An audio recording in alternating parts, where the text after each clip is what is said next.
그렇다. 우리는 우리 자신이 생각하는 것보다 더 놀라운 존재이다. 기라는 아름다운 동물이 있었다. 이 동물은 발이 하나였다. 이 동물은 발이 하나밖에 없기에 발이 100여 개나 되는 지네를 부러워했다. 지네는 발이 없는 뱀을 부러워했다.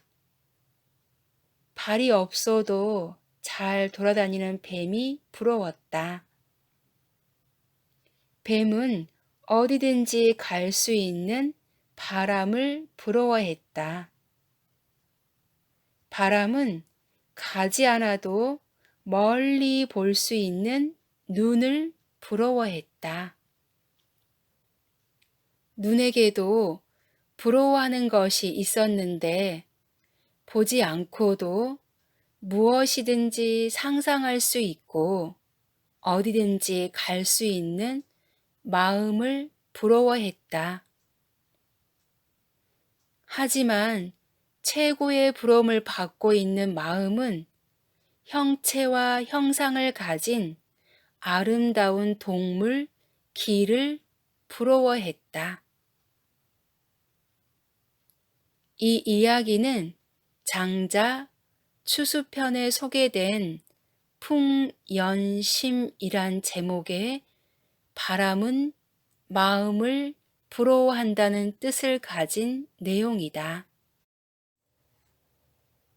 세상이 힘든 이유는 욕심과 부러움 때문이다. 만족은 내가 가진 것이 많아서 느끼는 감정이 아니다. 아무리 많은 재산과 권력이 있어도 만족할 수 없는 것이 있다. 알렉산드로스는 불과 20살에 왕이 되었다.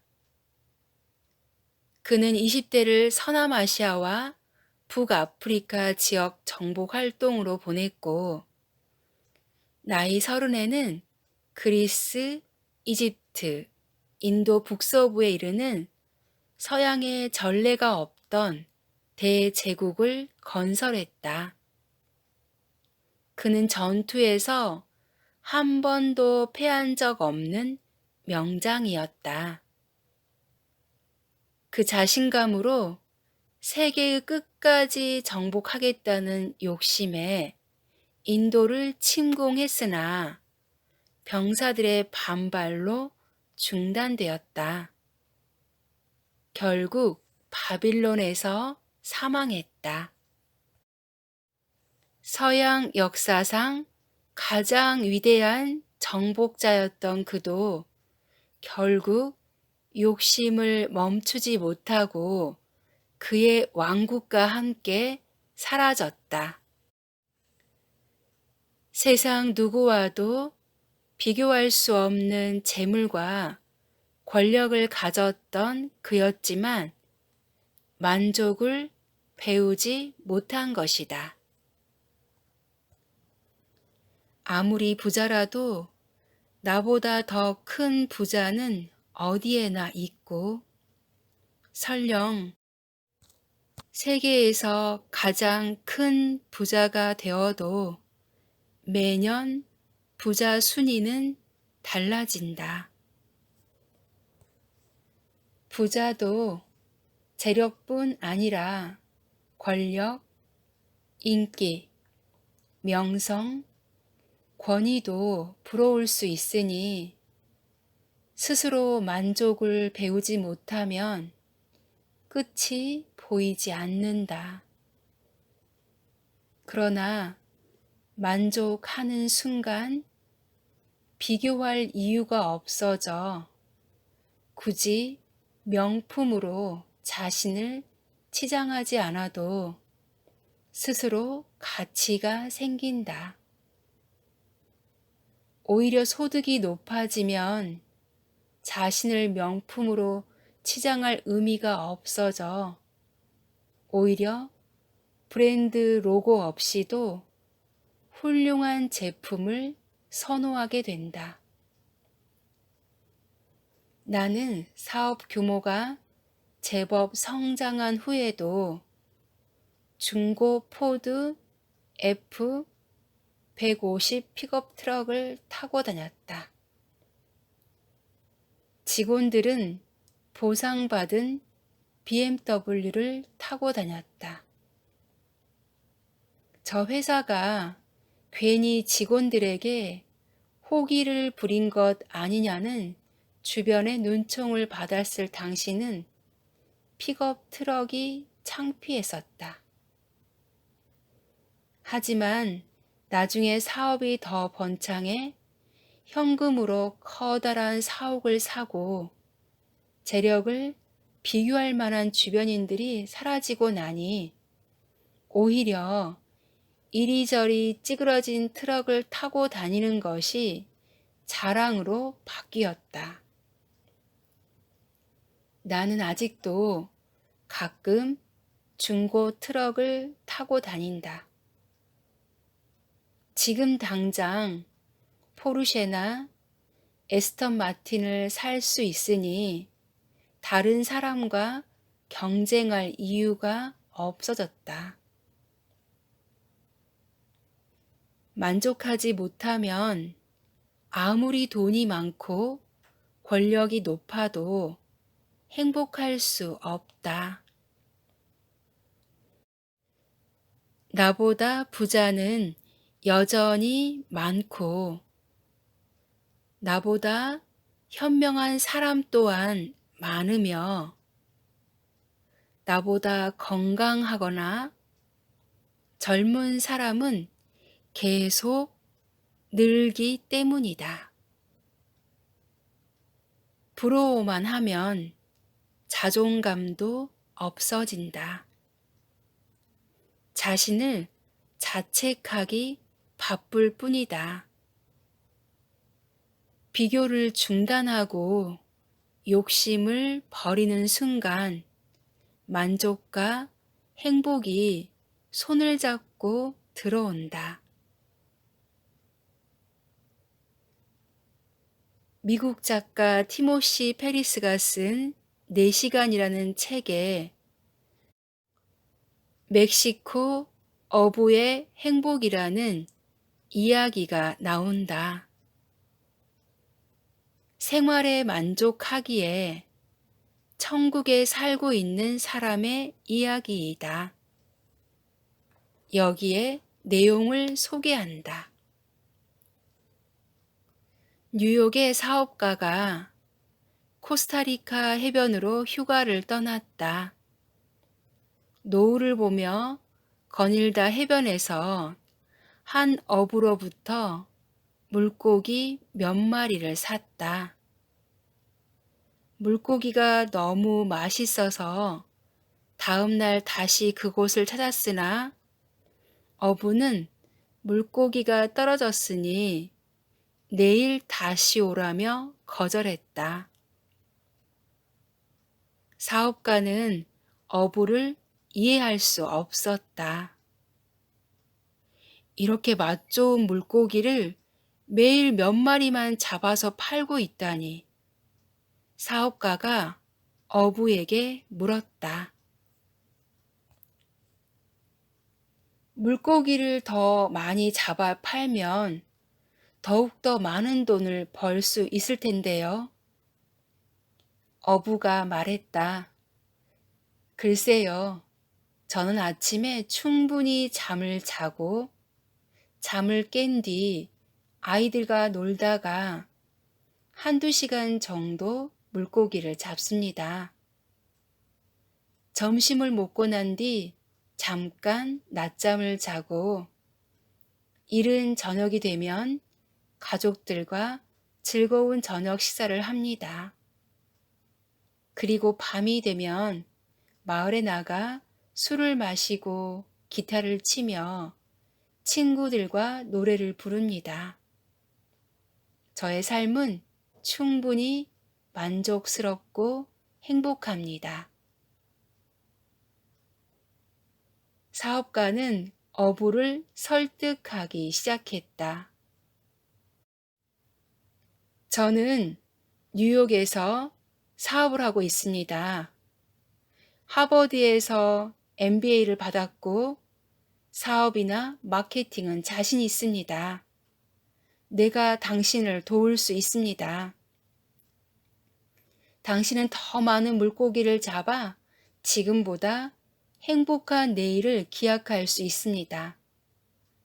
더 나은 미래를 위해서는 물고기를 잡는데 더욱 많은 시간을 투자해야 합니다.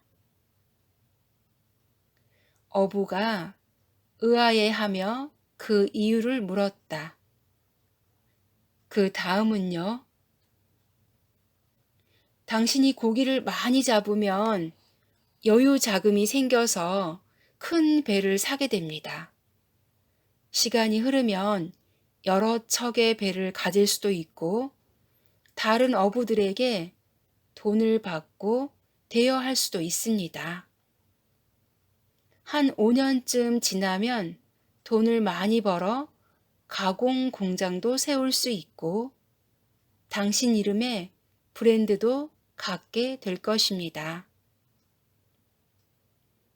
그 다음은요. 돈을 많이 번 뒤에는 뉴욕이나 샌프란시스코로 이사를 가는 겁니다. 그쯤 되면 당신은 사업을 다른 사람들에게 맡기고 회장을 하면 됩니다. 당신은 20년 내에 억만장자가 돼 있을 겁니다. 그래요. 그런 다음에는 뭘 하죠? 억만장자가 되면 여생을 편안하게 즐길 수 있습니다. 멕시코의 한적한 해변에 별장을 짓고 가족들과 여유를 만끽할 수 있습니다. 매일 충분한 잠을 자고 아이들과 즐겁게 놀아줄 수도 있고 배부르고 졸리면 낮잠을 자도 됩니다. 푸짐한 저녁 식사를 한 뒤에는 마을에 나가 술도 한잔하고 친구들과 기타를 치며 노래를 부를 수도 있습니다. 우리가 꿈꾸는 편안한 여생이죠. 어부가 마지막으로 한마디 했다. 여보세요, 사업가 양반. 당신이 보다시피 나는 지금 그렇게 살고 있잖아요. 이 글이 주는 교훈은 모든 행복은 상대적이며 자기 안의 결정에 따라 존재한다는 것을 말한다. 나는 세월이 가면서 더 행복해짐을 느낀다. 시간이 흐를수록 재산이 늘어서도 아니고 명성과 권위가 높아져서도 아니다. 가령 복권에 당첨되거나 승진, 합격 같은 좋은 일이나 주변인의 사망, 실패, 부상 같은 나쁜 일이라도 3개월 이상 우리의 행복에 영향을 주지 못한다고 조사됐다. 행복은 스스로의 자각이다.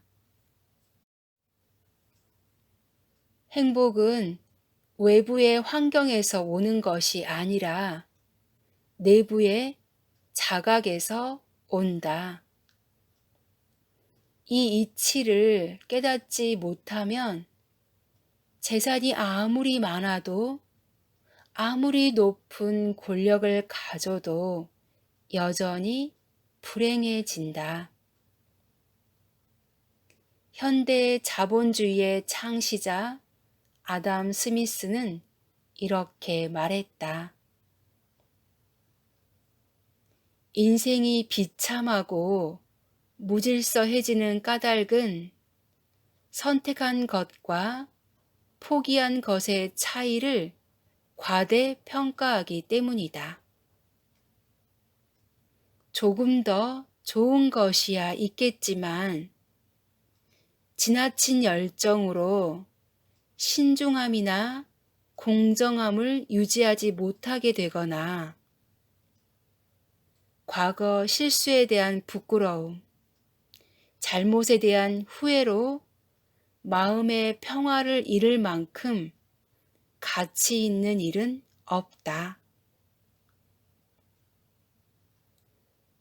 인생이 비참하고 무질서해지는 까닭은 선택한 것과 포기한 것의 차이를 과대평가하기 때문이다.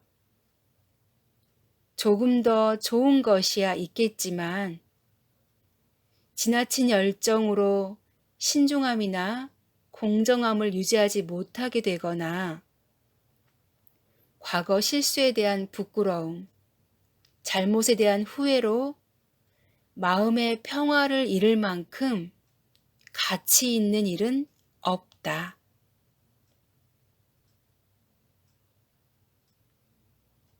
가진 것과 갖고 싶은 것의 차이를 크게 느끼면 불행을 느끼기 마련이다. 꿈은 그를 행복하게 하지만 꿈에 이끌려가면 꿈도 불행을 초래할 수 있다. 지나친 바람이나 걱정이 인간에게 가장 소중한 행복을 사라지게 만든다. 행복은 스스로 내부에서 만들어지는 것이니 결코 외부의 조건을 행복의 기준으로 삼지 않기 바란다.